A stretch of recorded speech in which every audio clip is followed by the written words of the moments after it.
बिस्मिल्लाहिर्रहमानिर्रहीम। अस्सलाम वालेकुम नाज़रीन, आप यूट्यूब चैनल देख रहे हैं। मैं इमरान ख़ान हूँ। मैं ट्रैवल कर रहा था तो धुंध बहुत ज़्यादा है और उसकी वजह से ये मोटरवे लगभग बंद हो गई है और अब गाड़ियाँ पीछे भी हैं आगे भी हैं तो निकलना ज़रा मुश्किल है। लेकिन इन्फॉर्मेशन मेरे पास थी और इस पर मैं काम कर रहा था गाड़ी में बैठा हुआ, तो आपके साथ शेयर करते हैं आज की तमाम ख़बरें। ख़ास तौर पे एक बड़ी इंपॉर्टेंट ख़बर है, वहाँ से हम शुरू करते हैं। वज़ीर-ए-आज़म पाकिस्तान ने नोटिस लिया है उस्मान मिर्ज़ा केस के हवाले से।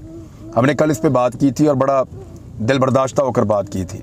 वो लड़की भी मुकर गई, लड़का भी मुकर गया। वो कहते जी अब हम पहचानते ही नहीं हैं उनको जिन्होंने हमारे साथ ज़्यादती की है, उनको जिन्होंने हमें तमाशा बनाया पूरी दुनिया के सामने। यानी पुलिस के पास तो ये रिपोर्ट मौजूद है कि ये लोग सिर्फ ऐसा नहीं है कि पहचान में नहीं आ रहे थे, बल्कि ऐसा है कि ये लोग तो कपड़ों तक का रंग जानते थे। जब ये पुलिस के पास पहुंचे लड़का और लड़की, तो इन्होंने ना सिर्फ पुलिस को कपड़ों का रंग बताया बल्कि इन्होंने तमाम किस्म की शनाख्त जो है वो उनकी मुहैया की थी मुल्ज़िमान की, और उनको पहचान भी लिया था। अब वो पहचानने से इनकार कर रहे हैं। उन्होंने अपना वकील भी तब्दील कर लिया है। यानी पुलिस ने बड़ी कोशिश की लड़के से और लड़की से रब्ता करने की, और वो कोशिश कर रहे थे कि उनसे दोबारा से उनको मोटिवेट किया जाए या पता किया जाए कि ये ऐसा क्यों कर रहे हैं। तो उसमें हुआ ये कि अब वकील जो है उससे भी पुलिस ने रब्ता किया तो पता चला उन्होंने अपना वकील बदल दिया है, लड़के ने और लड़की ने। अब ये पैसा ही बोल रहा है, दबाव बोल रहा है, प्रेशर बोल रहा है, और इसी तरह पाकिस्तान में तमाम केसेस हमेशा ख़राब हो जाते हैं। फिर हम सिस्टम को गाली देते हैं और सिस्टम को गाली देनी भी चाहिए। वजह पता क्या है, इस सिस्टम में इंसाफ इतनी ताख़ीर से होता है, इतनी देर से होता है कि इंसाफ मांगने वाला मायूस हो जाता है। फिर उसकी गैरत और हिम्मत जवाब दे जाती है। वो ये कहता है कि जनाब मैं कब तक लड़ता रहूँगा इस निज़ाम के साथ। माफियात को सपोर्ट कर रहा है निज़ाम, मुझे सपोर्ट नहीं कर रहा। पेशी पे पेशी, तारीख पे तारीख, और आहिस्ता आहिस्ता उनका गुस्सा बेचारगी में बदलना शुरू हो जाता है। फिर वो प्रेशर आते हैं मुआशरे के अंदर, कभी कोई सुलह के लिए दबाओ, कभी कोई सुलह के लिए दबाओ, कभी कोई रिश्तेदार पैसे पकड़ लेता है, कभी लोग ये मशवरा देते हैं कि सुलह कर लो, कब तक इनसे लड़ोगे। तो अल्टीमेटली फिर लोग हार मान जाते हैं। तो इतना जब डिले होगा इंसाफ के अंदर तो फिर ये तो होगा। यानी हमारा निज़ाम इंसाफ खुद मौका फराहम करता है मुल्ज़िमान को कि वो कुछ ना कुछ करके डील कर लें, और ऐसा ही होता है। दुनिया भर में केसेस अगर लंबे चलते हैं तो वो उनकी वजूहात होती हैं। अगर केसेस लंबे चलते हैं इसके बावजूद एक प्रोटेक्शन होती है गवाहान को, और गवाह के ऊपर कोई भी कभी दबाव डालने आए उसी के ऊपर पर्चा हो जाता है, वो भी गिरफ्तार हो जाता है। लेकिन यह उल्टी गंगा बह गई है। लेकिन अच्छी खबर यह है कि वज़ीर-ए-आज़म पाकिस्तान इमरान खान साहब ने, यानी उम्मीद की किरण क्या हो सकती है मैक्सिमम, वो ये हो सकती है कि पाकिस्तान का सबसे ताकतवर आदमी वज़ीर-ए-आज़म पाकिस्तान वो नोटिस ले ले केस का। तो उन्होंने केस का नोटिस लिया और उन्होंने वज़ारत कानून को अहकामात जारी किए हैं कि रोज़ाना की बुनियाद के ऊपर इसके ऊपर काम करें। वज़ारत कानून के अंदर एक बड़ी अहम मीटिंग हुई है और उस मीटिंग के बाद ये फ़ैसला हुआ है कि इस केस के ऊपर वफाकी हुकूमत ज़ोर डालेगी, वज़ारत कानून इसके ऊपर काम करेगी, और उस्मान मिर्ज़ा को और ये जो मोटरवे वाला रेप केस है, इन दोनों केसेस को मिसाल बनाया जाएगा।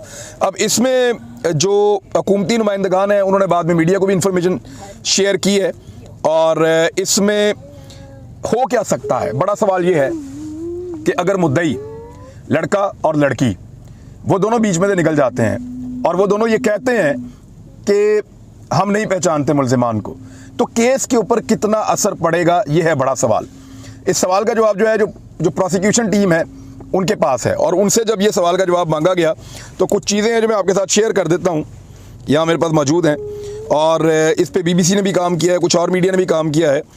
तो जब मरकज़ी मुल्ज़िम उस्मान मिर्ज़ा और दीगर शरीक मुल्ज़िमान पर गुज़िश्ता बरस सितंबर में फ़र्द जुर्म आयद की गई थी, और तमाम मुल्ज़िमान इस वक्त अडियाला जेल में बंद हैं। हसन अब्बास जो वकील हैं इस केस के, जो सरकारी वकील हैं, उनका कहना है कि मुतासरा लड़की के मंगल के रोज़ मुतल्लिका अदालत में दिए गए बयान के बाद उन्हें होस्टाइल करार दिया गया है। होस्टाइल से मुराद ये है कि अगर किसी केस में मुद्दई, मुकदमा या गवाह पर शक गुजरे कि वो मजिस्ट्रेट की मौजूदगी में अपनी मर्ज़ी से दिए गए बयान से मुनहरिफ हो रहा है तो हक़ाइक़ जानने के लिए इस पर जरा का हक़ हासिल करना है। इस मुकदमे में चूँकि वो प्रोसिक्यूटर के तौर पर पेश हो रहे हैं, इसलिए उन्होंने मुतासरा लड़की की तरफ से अदालत में दिए गए बयान के बाद उन पर इब्तदाई जरा गुज़िश्ता रोज़ की थी, और इस केस की 18 जनवरी को होने वाली आइंदा समाअत पर जरा का सिलसिला जारी रहेगा। यानी अब 18 जनवरी को बाकी केस होगा। मुतासरा लड़के ने भी इसी नौयत का बयान हल्फी मुतल्लिका अदालत यानी एडिशनल सेशन जज अत्तार अब्बानी की अदालत में जमा करवा दिया है। इस केस की इब्तदा में मुतासरा लड़की और लड़के ने ना सिर्फ अपनी मर्जी से ज़ाब्ता फौजदारी की दफ़ा 164 के तहत बयान रिकॉर्ड करवाया था, शुरू में इन्होंने कहा था और पहचाना भी था और शनाख्त भी किया था, जो कि सोशल मीडिया पर वायरल हुई वीडियो में उन्हें नजर आ रहे थे। इन्हीं बंदों को, उस्मान मिर्ज़ा और के साथियों को इन्होंने पहचाना था।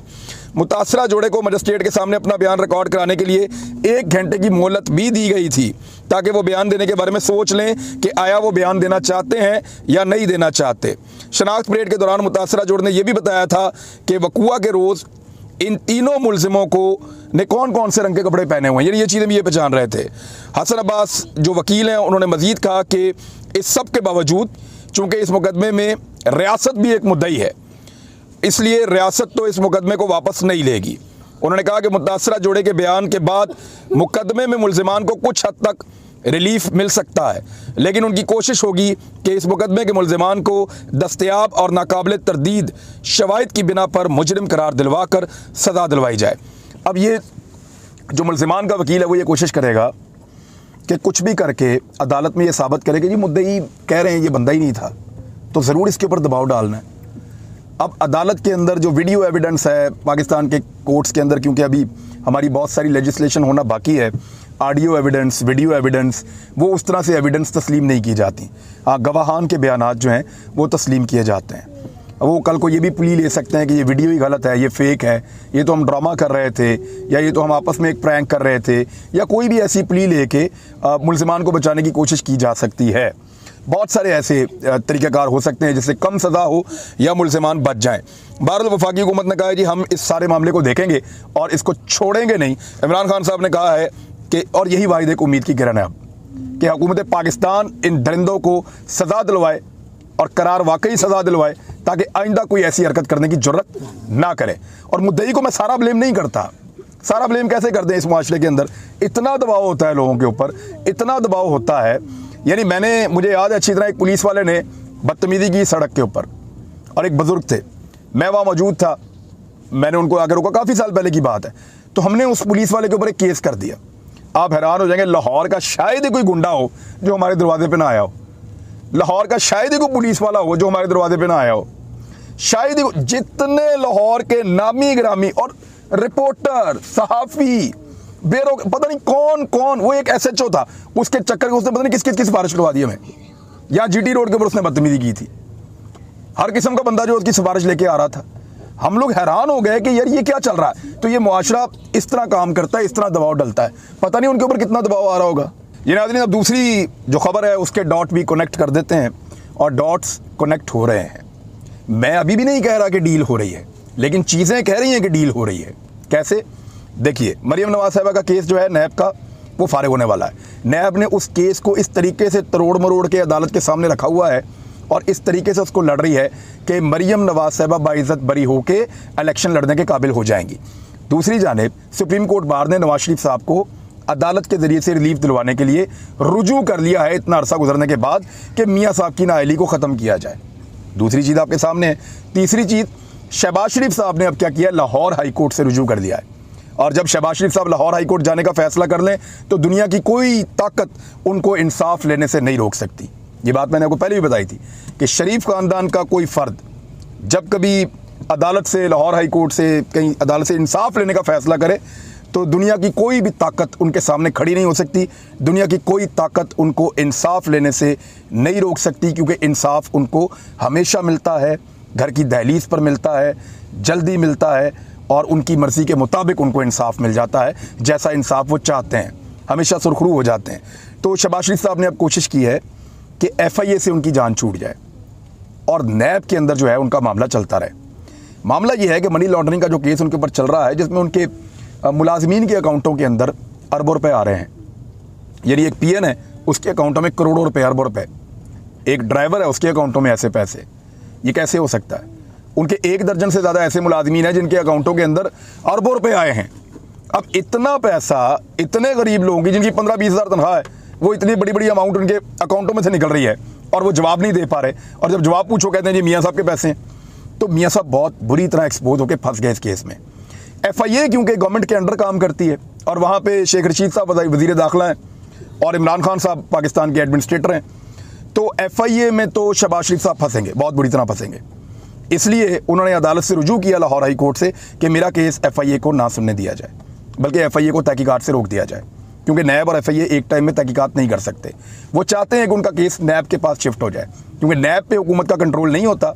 नैब को हुकूमत, कल तक आपको याद होगा कि ये पूरा ख़ानदान नैब से डरता था। वो कहता था कहीं और हमारा केस ले जाओ, नैब में ना लेकर जाओ। और आज ये चाहते हैं कि नैब में केस चले, कहीं और ना चले। और नैब लाहौर के ऑफिसर भी तब्दील किए गए हैं थोड़ा सा पहले।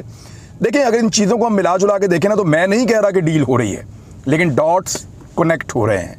शरीफ फैमिली के लिए रास्ते बन रहे हैं, अदालतों में रिलीफ के माहौल तैयार हो रहे हैं और चीज़ें उनके हक़ में आहिस्ता आहिस्ता शिफ्ट हो रही हैं। और जैसे जैसे होती जाएंगी वैसे वैसे ज़्यादा चीज़ें एक्सपोज होती जाएंगी। हम भी फिर खुल के बोलना शुरू कर देंगे, डील कैसे हुई, कब हुई, किसने की। ये चीज़ें छुपी नहीं रह सकती, ये खुल जाती हैं, बिल्कुल वैसे ही खुल जाती हैं जैसे शाहरुख जतोई वाला केस खुला है। यहाँ मैं आपके सामने एक इंकशाफ रखने वाला हूँ। शाहरुख जतोई, इसके वालिद का नाम है सिकंदर जतोई। मुझे सिंध से मेरे सोर्स हैं, उन्होंने इन्फॉर्मेशन दी है और ये कुछ चीज़ें इसमें सोशल मीडिया पे वायरल भी हैं। कुछ चीज़ें जो हैं वो नुसरत सार अब्बासी साहिबा ने प्रेस कॉन्फ्रेंस भी की है। मैं एक बंदा है, उसका नाम आपको बता देता हूँ। इनका नाम है जी एजाज जाखरानी। ये जो एजाज जाखरानी है ना, ये मुशीर हैं जेल खाना जात के। एजाज जाखरानी ये पहले MNA हुआ करते थे। 2008 में ये MNA थे। इनको वफाकी वज़ीर बनाया गया था, हेल्थ मिनिस्टर इनको बनाया गया था 2008 में। 1.5 साल के बाद क्योंकि वर्ल्ड बैंक ने, आलमी इदारों ने इतनी शिकायत की कि इनको हटाना पड़ गया, क्योंकि ये हर चीज़ के अंदर कमीशन लेते थे मुबैना तौर पे।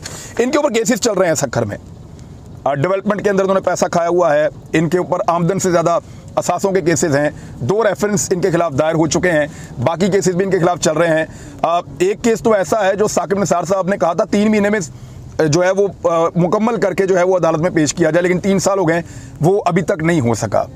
चीफ जस्टिस ने कहा था नैब को, और एक केस उनके हुक्म पे बना हुआ है। तो ये बहुत सारे केसेस हैं, लगभग इनके ऊपर कुछ 44 अरब के इल्ज़ामात मुबैना तौर पे जो मुझे बताया गया है वो इनके ऊपर हैं। और 30 अरब का तो सीधा सीधा एक सिंध का एजुकेशन रिफॉर्म्स प्रोग्राम था, SERP, उसके अंदर से 30 अरब का गबन हो गया था।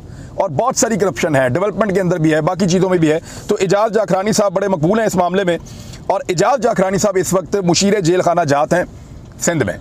और ये जितनी भी एक्टिविटी हुई है, जितने मुल्ज़िमान को रिलीफ मिलता है, यानी ऐसे मुल्ज़िमान भी जिन्होंने पुलिस वालों को बख्तरबंद गाड़ियों के अंदर जलाया है, ऐसे मुल्ज़िमान भी सारे मौज में हैं सिंध में, और कमाल मौज में है सिंध में। यानी मुझे एक वीडियो भेजी किसी ने, वो वीडियो देख कर मैं हैरान रह गया कि सिंध की जो शिकारपुर जेल है, उस जेल के अंदर से VVIP गाड़ियां रात को 11 बजे निकल रही हैं। यानी जेल के अंदर बाकायदा डिनर का एहतमाम किया गया है और कमाल किस्म की पार्टी हुई है वहाँ पे। हर किस्म का जो अयाशी का सामान है वो जेल में पहुँचाया गया, सिर्फ एक ऐसे मुल्ज़िम के लिए, और उसको वेलकम करने के लिए और उसको इंजॉय करवाने के लिए जो कानून का एक बहुत बड़ा दुश्मन है, और उसके ऊपर केसेस बने हुए और वो जेल गया हुआ है। तो सिंध के अंदर ऐसे ही चल रहा है। और ये एजाज जाखरानी साहब, इन्होंने ये क्यों इतने मेहरबान हो गए शाहरुख जतोई पे, तो मुबैना तौर पे अभी इसको मैं कंफर्म करूंगा इनके बारे में, और बहुत सारी चीज़ें जाखरानी साहब के बारे में आने वाली है मेरे पास। जो वालिद है इस लड़के का, शाहरुख जतोई का, सिकंदर जतोई, उसका एक प्राइवेट जेट है। वो जो प्राइवेट जेट है उसको इस्तेमाल करता है एजाज जाखरानी या इनकी फैमिली, और इनके वकला भी इवन जब केस लड़ने के लिए आते जाते हैं तो वो उसके प्राइवेट जेट को इस्तेमाल करते हैं। तो इनके मफादात आपस में मिले हुए हैं, वो इनकी मदद करते हैं, उनकी मदद करता है। और इसीलिए ये शाहरुख जतोई के ऊपर इतना मेहरबान था कि एक नौजवान लड़का है, बीमारी भी कोई नहीं है, कोई मेडिकल बोर्ड भी नहीं है, जाली कागज़ों के ऊपर उसको जेल से निकाला और एक ऐसी प्राइवेट बिल्डिंग में शिफ्ट कर दिया जो उनका अपना कब्जा है। और वो वहाँ से पूरा जहाँ दिल करता था फिरता रहता था, जहाँ दिल करता था जाता था, जब दिल करता था वापस आता था, जहाँ दिल करता था घूमता था, अपने घर चला गया, इधर आ गया। इस किस्म की चीज़ें भी रिपोर्ट हो रही हैं। डॉन के रिपोर्टर ने तो यहाँ तक कहा कि ये शोर नहीं है कि वो इसी अस्पताल के अंदर रहता रहा है, वो मूव भी करता रहा है। तो ये किस तरह की कैद है? बंदा मारा हुआ है, रियासत के अंदर दहशत फैलाई हुई है, उसके बावजूद अब इससे बड़ी दहशत क्या होगी कि किसी भी ताकतवर आदमी के साथ आपने इख्तलाफ नहीं करना। यही वजह थी ना, उसकी बहन को छेड़ा था उसने, और उसने आगे से वो भिड़ गया था कि मेरी बहन को क्यों छेड़ रहे हो, तो बाद में उसने उसको कत्ल कर दिया। तो अगर ताकतवर आदमी इस तरह की कोई गंदी हरकत करे तो क्या उसके सामने गरीब आदमी खड़े होने की जरूरत करेगा? ये निशाने इबरत बना रहे हैं गरीब आदमी और इंसाफ को। तो ये जो सारी चीज़ें हैं, मैंने कुछ आपके साथ शेयर की कि शाहरुख जतोई के ऊपर इतनी मेहरबानी क्यों हो रही थी। बाकी चीज़ें बाद में, अब तक के लिए इस गाड़ी में से इतना ही। अपना ख्याल रखिएगा, अपने चैनल का भी। अल्लाह हाफ़िज़।